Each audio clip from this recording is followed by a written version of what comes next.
We have all fallen so short the glory of God. We have no idea how wonderful and beautiful everlasting life is going to be for us that are believers.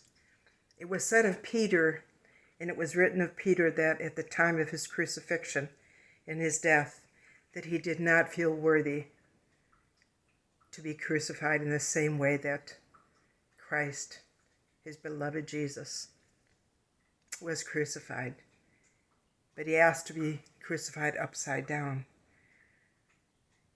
I can't even imagine that. I can't imagine even the other way, the crucified way, the regular way. It's just unbelievably traumatic to even think about how hard, how difficult, how painful.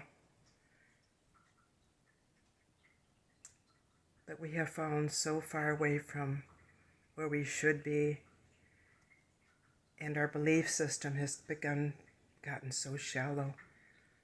But there is a remnant of God's people. There's a remnant of God's people who continue to believe and trust, praise, worship, and pray, believing and trusting on the words, the beautiful words of Christ Jesus, the beautiful words of the patriarchs of God and the prophets. Oh, my brothers and sisters, let us stay focused on the love of Christ and to be asked to be cleansed of all unrighteousness and things that have been implanted in us from this darkening world. There's no words to really describe how we should be, how it should be for us, because things have gotten so dark, and things that have transpired that we never dreamed would transpire in our lifetime. But here we are. And even the little children in the Chinese home, it was said of them, that I was sharing about that a couple days ago, heaven was so real and so wonderful. If one of the children had died, the others would have envied him his privilege.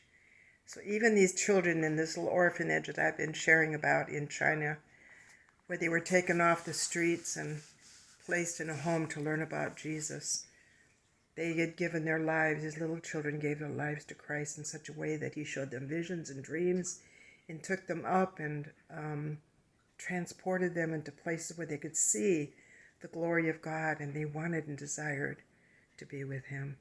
And so do many today that are getting dreams and visions. They desire to stay in heaven. They don't want to come back. I understand that, for I have felt that way myself many times when I've been sick. Lord, I'm ready to go. Take me home. And that was 30s.